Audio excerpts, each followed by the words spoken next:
Hello friends, എല്ലാവർക്കും മഴതോരും മുൻപേ സീരിയലിൻ്റെ വരാനിരിക്കുന്ന അപ്കമിംഗ് എപ്പിസോഡിൻ്റെ റിവ്യൂയിലേക്ക് സ്വാഗതം.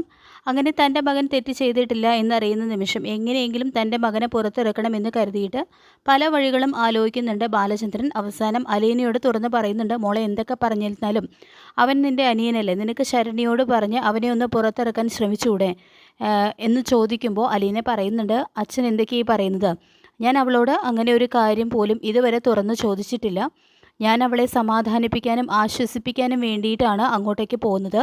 അല്ലാതെ രോഹിതിനെ രക്ഷിക്കണമെന്നോ അങ്ങനെ ഒരു തരത്തിലും ഞാൻ അവളെ സ്വാധീനിക്കാനോ ഒന്നും അല്ല അച്ഛൻ പോകുന്നത്. എനിക്ക് അന്ന് അങ്ങനെ ഒരു അവസ്ഥയുണ്ടായി. പക്ഷേ ആ ഒരു അവസ്ഥ മറ്റൊരു പെൺകുട്ടിക്ക് ഉണ്ടാകുമ്പോൾ എനിക്കറിയാം അവൾ എന്തുമാത്രം മാനസികമായിട്ട് പിരിമുറുക്കത്തിലായിരിക്കുമെന്ന്. അവളെ ആ പഴയ ജീവിതത്തിലേക്ക് കൊണ്ടുവരണം എന്നൊരൊറ്റ ഉദ്ദേശത്തോടു കൂടിയാണ് ഞാൻ അവിടേക്ക് പോകുന്നത്.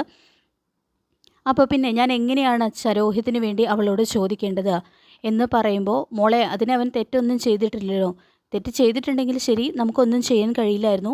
പക്ഷേ എൻ്റെ മകൻ തെറ്റ് ചെയ്തിട്ടില്ല എന്ന് പറയുമ്പോൾ, എന്നാലും അച്ഛാ അവൻ ആ വീട്ടിലേക്ക് പോയത് ആ ഒരു ഉദ്ദേശത്തോടു കൂടിയല്ലേ എന്ന് അലീന പറയുന്നതും, മോളെ അത് ആ ഒരു പ്രായത്തിൽ അവന് തോന്നിയൊരു തെറ്റല്ലേ. അത് അവൻ്റെ കൂട്ടുകാരവനെ നിർബന്ധിച്ചപ്പോൾ അവൻ ആ ഒരു തെറ്റ് ചെയ്യാൻ വേണ്ടി പോയി. പക്ഷേ അവിടെ വെച്ച് അവൻ ആ ഒരു തെറ്റ് ചെയ്യാൻ കഴിഞ്ഞില്ലല്ലോ. അവൻ തിരിച്ചറിഞ്ഞു, ഒരു സത്യം മനസ്സിലാക്കി അവൻ തിരിച്ചു പോരുകയല്ലേ ചെയ്തത്. അവൻ എവിടെ പോയി എന്നുള്ളതിന് അവൻ ഇത്രയും ദിവസം അവിടെ കിടന്ന് ശിക്ഷ അനുഭവിച്ചില്ലേ മോളെ? ഇനിയെങ്കിലും അവനെ ഒന്ന് പുറത്തിറക്കാൻ നിനക്ക് സഹായിച്ചുകൂടെ? അങ്ങനെ ബാലചന്ദ്രൻ്റെ നെഞ്ചു പൊട്ടുന്ന വാക്കുകൾ കേൾക്കുമ്പോൾ അനില ബാലചന്ദ്രനോട് പറയുന്നുണ്ട്, ശരി അച്ഛാ, അച്ഛന് വേണ്ടി ശരണ്യയോട് ഞാൻ ഈ ഒരു കാര്യം പറയാം. പക്ഷേ എനിക്ക് ഉറപ്പൊന്നും തരാൻ കഴിയില്ല അവളെ എങ്ങനെയാണ് പ്രതികരിക്കുമെന്ന് എന്ന് പറഞ്ഞുകൊണ്ട് അലീന പിറ്റേ ദിവസം തന്നെ ശരണ്യയെ കാണാനായിട്ട് അവളുടെ വീട്ടിലേക്ക് വരുമ്പോൾ അവളുടെ അച്ഛനും അമ്മയ്ക്കൊക്കെ അലീനയോട് എന്തോ ഒരു വല്ലാത്ത വെറുപ്പാണ് കാണിക്കുന്നത്. അപ്പോൾ തന്നെ അലീനയുടെ ഉള്ളിൽ എന്തൊക്കെ ചില സംശയങ്ങൾ തോന്നുന്നുണ്ട്. അവൾ അവരോട് പറഞ്ഞു, ഞാൻ ഒരു തരത്തിലും ശരണ്യയെ സ്വാധീനിക്കില്ല എന്നെനിക്കറിയാം. അവിടെ വന്ന് അവളുടെ വക്കീലും എല്ലാ പേരും അവളെ ഭീഷണിപ്പെടുത്തി എന്നപ്പോൾ ഒരു തരത്തിലും അവളെ സ്വാധീനിക്കാനല്ല ഇങ്ങോട്ടേക്ക് വന്നത്. അവളുടെ മനസ്സിൽ എന്താണോ തോന്നുന്നത് അവൾ അത് തന്നെ കോടതിയിൽ പറയട്ടെ. ഞാൻ അവളെ പഴയ ശരണ്യയായിട്ട് തിരിച്ചു കൊണ്ടുവരണമെന്ന് മാത്രമേ ആഗ്രഹിച്ചുള്ളൂ. അവൾ ആ ഒരു ഇരുട്ട് മുറിയിൽ നിന്നും പഴയ വെളിച്ചത്തിലേക്ക് കൊണ്ടുവന്നു പഴയ ശരണ്യയാക്കി. ഏകദേശമൊക്കെ ഞാൻ മാറ്റി. എനിക്ക് അത്രയും മതി. ആ ഒരു ആഗ്രഹമേ എനിക്കുണ്ടായിരുന്നുള്ളൂ. അങ്ങനെ അവൾ ശരണ്യയെ കാണാനായിട്ട് മുറിയിലേക്ക് കയറുമ്പോൾ ശരണ്യ കരഞ്ഞുകൊണ്ട് അലീനയോട് പറയുന്നുണ്ട്, ചേച്ചി എന്നോട് ക്ഷമിക്കണം. എന്നെ എല്ലാവരും ചേർന്ന് ഭീഷണിപ്പെടുത്തുന്നു. ഞാനിനി കോടതിയിൽ സത്യം തുറന്നു പറഞ്ഞു കഴിഞ്ഞാൽ നാട്ടുകാരെല്ലാവരും എന്നെ വിശ്വസിക്കില്ല, എന്നെ കള്ളിയാക്കുമെന്ന്. അവർക്ക് കിട്ടാവുന്നതിൽ വെച്ച് ഏറ്റവും വലിയ ശിക്ഷ വാങ്ങിക്കൊടുക്കണമെന്നാണ് അച്ഛൻ്റെയും അമ്മയുടെയും ഏട്ടൻ്റെയും ഒക്കെ ആഗ്രഹം. പക്ഷേ ഞാൻ രോഹിത് അതിൽ ഉൾപ്പെട്ടിട്ടില്ല എന്ന് പറഞ്ഞു കഴിഞ്ഞാൽ അവരുടെ ശിക്ഷ കുറയുകയും അങ്ങനെയൊക്കെ വരുമെന്ന് പറഞ്ഞിട്ട് എന്നെ ഭീഷണിപ്പെടുത്തുന്നു. ചേച്ചിയെ കാണാനോ സംസാരിക്കാനോ പോലും പാടില്ല എന്നാണ് അവരുടെ വിലക്ക്. ഇവിടെ കോടതിയിൽ നിന്ന് മേഡവും വന്നിട്ടുണ്ടായിരുന്നു. അവരും എന്നെ ഒരുപാട് ഉപദേശിച്ചു. ഞാനിനി എന്താണ് ചെയ്യേണ്ടതെന്ന് ചേച്ചി ആ കോടതിയിൽ വന്ന് ഇനി സത്യം തുറന്നു പറയാൻ കഴിയുമോ എന്നെല്ലാം ശരണ്യ കരഞ്ഞുകൊണ്ട് ചോദിക്കുമ്പോൾ അലീന പറഞ്ഞു നിന്നുണ്ട്, മോളെ നിൻ്റെ മനസ്സിൽ എന്താണോ തോന്നുന്നത് അത് നീ പറയണം. ഞാനൊരിക്കലും നിന്നെ സ്വാധീനിക്കില്ല.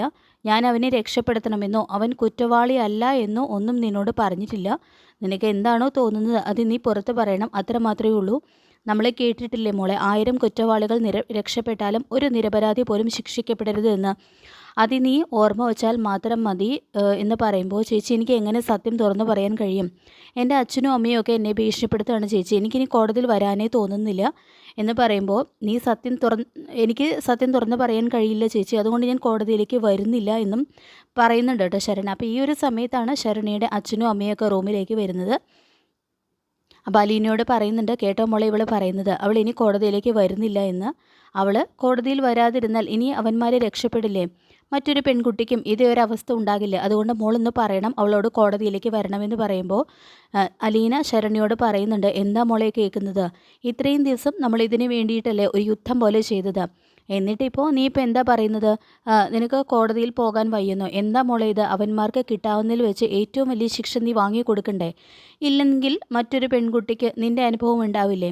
ഇനി അതുപോലെ മറ്റൊരു പെൺകുട്ടി അതേ അവസ്ഥയിൽ കിടക്കണമെന്നാണോ നീ പറയുന്നത്? അതുകൊണ്ട് മോൾ എന്തായാലും കോടതിയിലേക്ക് പോകണം. അതിനിനി രോഹിത്തിൻ്റെ കാര്യങ്ങളൊന്നും നീ സംസാരിക്കണ്ട. നിന്നെ ഉപദ്രവിച്ചവരുടെ കാര്യം അതിനി കോടതിയിൽ ചോദിക്കുന്ന സമയത്ത് അതുപോലെ പറഞ്ഞാൽ മാത്രം മതി. രോഹിത് നിരപരാധിയാണെന്നോ നിൻ്റെ ശരീരത്തിലൊന്നും തൊട്ടിട്ട് പോലും ഇല്ല എന്നോ ഒന്നും നീ പറയേണ്ട കാര്യമില്ല മോളെ എന്ന് പറയുമ്പോൾ, എനിക്കൊന്നും അറിയില്ല ചേച്ചി, എന്നെ പഴയ ശരണിയിലേക്ക് കൊണ്ടുവന്നത് ചേച്ചിയാണ്. അതുകൊണ്ട് ചേച്ചി എന്ത് പറയുന്നു അത് ഞാൻ അനുസരിക്കും എന്ന് പറയുമ്പോൾ അലീനയ്ക്ക് സന്തോഷമാവുന്നുണ്ട്. നാളെ നമുക്ക് 2 പേർക്കും കൂടി കോടതിയിൽ പോകണം. ഞാനും ഉണ്ടാകും നിന്നോടൊപ്പം. അങ്ങനെ രാവിലെ തന്നെ അലീനയും ശരണിയുടെ അച്ഛനും അമ്മയും ഒക്കെ ആയിട്ട് കോടതിയിലേക്ക് പോവാണ്. കോടതിയിലേക്ക് പോകുന്ന വഴിയിൽ വെച്ച് കമലയും ശങ്കരമേനോനും ശരണിയെ കാണുന്നുണ്ട്. അപ്പോൾ കമലയാണെങ്കിൽ അവളുടെ നേർക്ക് ഒരു 10 ലക്ഷം രൂപ വലിച്ചെറിയാണ്. എന്നിട്ട് പറയുന്നുണ്ട്, ഇന്ന് കൊണ്ടുപോയിക്കോടി, നീ എൻ്റെ മകനെ ഈ പണത്തിന് വേണ്ടിയിട്ടല്ലേ സ്നേഹിച്ചത്, എൻ്റെ വീട്ടിലെ മരുമകൾ ആകാൻ വേണ്ടിയിട്ട് നീ ആഗ്രഹിച്ചതല്ലേ, അത് നടക്കാത്തത് കൊണ്ടല്ലേ എൻ്റെ മകനെ നീ കള്ളക്കേസിൽ കുടുക്കിയത്. ഇന്ന് കൊണ്ടുപോയി, ഇനിയും നിനക്ക് എത്ര ലക്ഷം രൂപ വേണമെങ്കിലും ഞാൻ വലിച്ചെറിഞ്ഞു തരാം. പക്ഷേ എൻ്റെ മകൻ നിരപരാധിയാണെന്ന് നീ കോടതിയിൽ പറയണം. നാണം കെട്ടവളെ, എൻ്റെ മകനെ വലവീശി പിടിച്ചതും പോരാഞ്ഞിട്ട് അവൻ മയക്കുമരുന്ന് കൊടുത്തത്രേ. നിനക്ക് നാണമുണ്ടോടി ഇങ്ങനെയൊക്കെ കള്ളക്കഥകൾ പറയാനായിട്ട്? വലിയ വീട്ടിലെ പയ്യന്മാരെ കണ്ണും കലാശവും കാണിച്ച് നിൻ്റെ വഴിക്ക് വരുത്തുന്നതും പോരാ, എന്നിട്ടിപ്പോൾ അവന്മാരെ കുറ്റം ചെയ്തു അത്രേ. അങ്ങനെ കേൾക്കുന്ന സമയത്ത് ശരണ്യ അവരുടെ മുഖത്തേക്ക് ആ 10 ലക്ഷം രൂപ തിരിച്ച് വലിച്ചെറിഞ്ഞു കൊടുത്തിട്ട് പറയുന്നുണ്ട്, ഞാൻ ആദ്യം മനസ്സിൽ വിചാരിച്ചു ഈ ഹരി അവൻ എങ്ങനെയാണ് ഇങ്ങനെയായി പോയതെന്ന്. ഇപ്പോൾ എനിക്ക് കൃത്യമായിട്ട് അതിനൊരു ഉത്തരം കിട്ടിക്കഴിഞ്ഞു. നിങ്ങളെപ്പോലെ ഇത്രയും നീചയായൊരു സ്ത്രീയല്ലേ അവൻ്റെ അമ്മ? അല്ലെങ്കിൽ നിങ്ങൾക്ക് കുറച്ചെങ്കിലും ഉളുപ്പില്ലേ എന്നെപ്പോലെ ഒരു പാവപ്പെട്ട പെൺകുട്ടിയോട് നിങ്ങളുടെ മകൻ ഇത്ര ക്രൂരമായിട്ട് പെരുമാറിയിട്ടും നിങ്ങൾക്ക് എൻ്റെ മുന്നിൽ വന്ന് ഇത്രയും അഹങ്കാരത്തോടെ സംസാരിക്കാൻ എങ്ങനെ നിങ്ങൾക്ക് ധൈര്യം തോന്നുന്നു? കഷ്ടം, നിങ്ങളൊരു സ്ത്രീ തന്നെയാണോ? നിങ്ങൾക്കാണ് ഇങ്ങനെ ഒരു അനുഭവം ഉണ്ടായതെങ്കിൽ നിങ്ങൾ എങ്ങനെ ഇത് തരണം ചെയ്യുമായിരുന്നു? അല്ലെങ്കിൽ നിങ്ങളൊരു അമ്മയായിരുന്നെങ്കിൽ നിങ്ങൾ എന്നോടൊരു വാക്കെങ്കിലും സ്നേഹത്തോടെ സംസാരിക്കുമായിരുന്നു. മോളെ പോട്ടെ എന്നൊരു വാക്ക്, എൻ്റെ മകൻ തെറ്റ് ചെയ്തു പോയി, അങ്ങനെയെങ്കിലും പറഞ്ഞ് എന്നെ ആശ്വസിപ്പിക്കാൻ നിങ്ങൾ ശ്രമിക്കുമായിരുന്നില്ലേ? ഇപ്പോൾ നിങ്ങൾ പറയുന്നത് ഇത്രയും തെറ്റ് ചെയ്തവൻ ഒരു തെറ്റും ചെയ്തിട്ടില്ല എന്ന് പറയുന്നു. നിങ്ങളൊരു സ്ത്രീ തന്നെയാണോ എന്ന് എനിക്ക് സംശയമുണ്ട്. അല്ലെങ്കിൽ എന്നോട് ഇത്രയും നീചമായിട്ട് നിങ്ങൾ പെരുമാറില്ലായിരുന്നു. കഷ്ടം. ഒരു കാര്യം നിങ്ങൾ മനസ്സിലാക്കിക്കോ, ഞാൻ ഇന്ന് കോടതിയിൽ പോകുമ്പോൾ നിങ്ങളുടെ മകനെ കിട്ടാവുന്നതിൽ വെച്ച് ഏറ്റവും വലിയ ശിക്ഷ തന്നെ ഞാൻ അവന് വാങ്ങിക്കൊടുക്കും. ഇനി ഒരിക്കലും അവനൊരു പെണ്ണിനോടും ഇങ്ങനെ ഒരു ക്രൂരത ചെയ്യാൻ പാടില്ല എന്ന് പറഞ്ഞുകൊണ്ട് അലീനയും കൂട്ടി ശരണി നേരെ കോടതി മുറിയിലേക്ക് പോവാണ്. അപ്പോൾ അലീനയും കമലയുടെ മുഖത്ത് നോക്കി ചോദിക്കുന്നുണ്ട്, നിങ്ങളുടെ വയറ്റിൽ എങ്ങനെയാണ് മനുവേട്ടൻ ജനിച്ചതെന്നാണ് എനിക്ക് അത്ഭുതം. നിങ്ങളുടെ മകൻ തന്നെയല്ലേ ഇത് രണ്ടും രണ്ട് സ്വഭാവം. വാ മോളെ എന്ന് പറഞ്ഞുകൊണ്ട് ശരണിയെയും കൂട്ടി അലീന നേരെ കോടതിയിലേക്ക് പോവാണ്. അവിടെ ചെല്ലുമ്പോൾ ശരണിയുടെ വക്കീലായിട്ട് വാദിക്കേണ്ടി വരുന്നത് അലീനയ്ക്കാണ്. അപ്പോൾ അലീന ഹരിയോട് ചോദിക്കുന്നുണ്ട്, നീയാണോ ഈ പെൺകുട്ടിയെ സ്നേഹിച്ചതെന്ന് ചോദിക്കുമ്പോൾ ഹരി പറയുന്നുണ്ട്, അതെ. നീ തന്നെയാണോ ബർത്ത്ഡേ പാർട്ടിക്ക് വേണ്ടിയിട്ട് ആ കുട്ടിയെ മറ്റൊരിടത്തേക്ക് ക്ഷണിച്ചു കൊണ്ടുപോയതെന്ന് ചോദിക്കുമ്പോൾ അതെ എന്ന് പറയുന്നതും. അടുത്തതായിട്ട് അലീന ചോദിക്കുന്നുണ്ട്, നിന്നോടൊപ്പം എത്ര പേരുണ്ടായിരുന്നു എന്ന് ചോദിക്കുമ്പോൾ അത് ഞാനും എൻ്റെ 3 ഫ്രണ്ട്സും ഉണ്ടായിരുന്നു. അപ്പോൾ അതിൽ രോഹിത് ഉണ്ടായിരുന്നു എന്ന് ചോദിക്കുമ്പോൾ അതെ രോഹിത് ഉണ്ടായിരുന്നു. നീയല്ലേ ആ കുട്ടിക്ക് ജ്യൂസിൽ മയക്കുമരുന്ന് കലർത്തി നൽകിയതെന്ന് ചോദിക്കുമ്പോൾ ഒന്നും ഉത്തരമില്ലാതെ ഹരി തല താഴ്ത്തി നിൽക്കുന്നുണ്ടെങ്കിലും വീണ്ടും അലീന ചോദിക്കുന്നുണ്ട്, ചോദ്യം നീ കേട്ടില്ലേ, എന്താ നിനക്ക് ഉത്തരവില്ലേ എന്ന് ചോദിക്കുമ്പോൾ അതെ ഞാൻ തന്നെയാണ് നൽകിയത് എന്ന് പറയുമ്പോൾ അലീന വീണ്ടും ചോദിക്കുന്നുണ്ട്, ഈ നിൽക്കുന്ന രോഹിത് നിന്നോടൊപ്പം ഉണ്ടായിരുന്നു? അപ്പോൾ എന്നോടൊപ്പം ഉണ്ടായിരുന്നു. ശരണി ഉപദ്രവിക്കുന്ന സമയത്ത് എന്ന് അവൾക്കൊരു ഓർമ്മയില്ല, ആരാണ് അവളുടെ ശരീരത്തിൽ തൊട്ടതെന്ന് അവൾക്കറിയില്ല.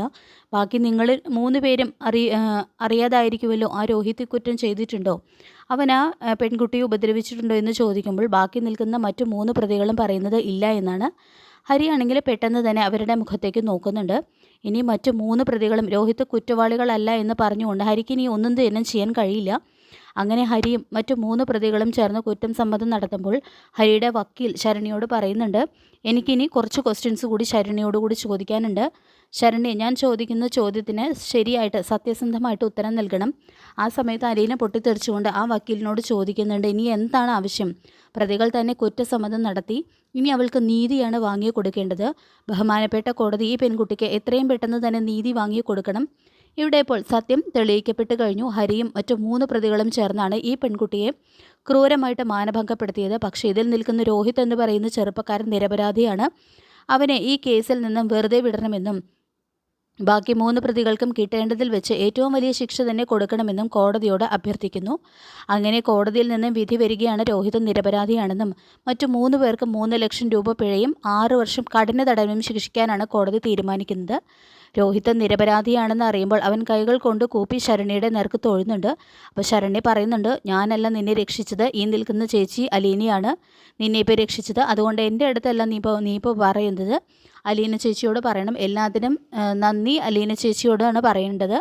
അത് കേൾക്കുമ്പോൾ തന്നെ രോഹിത്തിൻ്റെ കണ്ണുകളൊക്കെ വല്ലാതെ നിറയുന്നുണ്ട്. ഞാൻ അലീന ചേച്ചി എന്തുമാത്രം ദ്രോഹിച്ചു, അലീന ചേച്ചി എനിക്കൊരു ആപത്തുണ്ടായപ്പോൾ എന്നെ സഹായിച്ചു, ഒരുപാട് നന്ദിയുണ്ട് എന്ന് പറയുമ്പോൾ എന്താ മോനെ നീ എന്നോട് നന്ദി പറയുന്നത്? ഞാൻ നിന്നെ ഒരു അന്യനെ പോലെ ഒരിക്കലും കണ്ടിട്ടില്ല. എൻ്റെ സ്വന്തം സഹോദരനായിട്ട് മാത്രമേ ഞാൻ നിന്നെ കണ്ടിട്ടുള്ളൂ. നീ ഒരു തെറ്റ് ചെയ്തിട്ടില്ല എന്നറിഞ്ഞപ്പോൾ എനിക്ക് ഒരുപാട് സന്തോഷമായി. നിന്നെ അവിടെ നിന്ന് എങ്ങനെയെങ്കിലും രക്ഷിക്കണമെന്ന് മാത്രമേ ഞാൻ ചിന്തിച്ചിരുന്നുള്ളൂ. അച്ഛനും ഇതറിയുമ്പോൾ ഒരുപാട് സന്തോഷമാകും. നിനക്ക് വേണ്ടിയാണ് അച്ഛനും അമ്മയും എല്ലാവരും ജീവിക്കുന്നത്. അച്ഛൻ നിന്നെ എത്ര പ്രാവശ്യം ഉപദേശിച്ചു, നന്നാക്കാൻ ശ്രമിച്ചു. ഹരിയോടൊപ്പം നീ പോകുന്നത് നിനക്ക് ആപത്താണെന്നൊക്കെ. പക്ഷെ നീ അന്ന് അച്ഛൻ്റെ വാക്കുകളെല്ലാം ധിക്കരിച്ചു. അതിന് നിനക്ക് കിട്ടിയ ശിക്ഷയാണ് ഇതെന്ന് നീ ഓർമ്മിച്ചാൽ മാത്രം മതി. ഇനിയെങ്കിലും നല്ലവനായിട്ട് നടക്കാൻ ശ്രമിക്കണം മോനെ, നന്നായിട്ട് ജീവിക്കണം, അത്രയേ ഉള്ളൂ എന്ന് പറയുന്നുണ്ട് കേട്ടോ അലീന. എനിക്കിനി ധൈര്യമായിട്ട് പുറത്തേക്ക് ഇറങ്ങാം. കോളേജിലേക്കും ഫ്രണ്ട്സിൻ്റെ മുമ്പിലും എല്ലാം ചെല്ലും. കാരണം ഞാൻ ഭീഷണിപ്പെടുത്തിയോ പൈസ കൊടുത്തോ ഒന്നുമല്ല എന്നെ രക്ഷിച്ചത്. എന്നെ സത്യസന്ധമായിട്ട് പുറത്തിറക്കി. ഞാൻ തെറ്റ് ചെയ്തിട്ടില്ല എന്ന് കോടതിക്ക് മനസ്സിലായി. അതുകൊണ്ട് നീ എനിക്ക് പേടിക്കാതെ പുറത്തേക്ക് ഇറങ്ങാം അല്ലേ ചേച്ചി എന്നിപ്പോൾ ചോദിക്കുമ്പോൾ, അതേ മോനെ എനിക്കിനി ധൈര്യമായിട്ട് പുറത്തേക്ക് ഇറങ്ങാം. ആരെയും പേടിക്കേണ്ട കാര്യമില്ല. കാരണം നീ തെറ്റ് ചെയ്തിട്ടില്ല. സമൂഹത്തിൻ്റെ മുൻപിൽ നീ തലയുയർത്തി തന്നെ നിൽക്കണം. കാരണം നീ തെറ്റുകാരനല്ല. അങ്ങനെ ധൈര്യം കൊടുത്ത് രോഹിത്തുമായിട്ട് അലീന നേരെ വീട്ടിലേക്ക് പോവാണ്.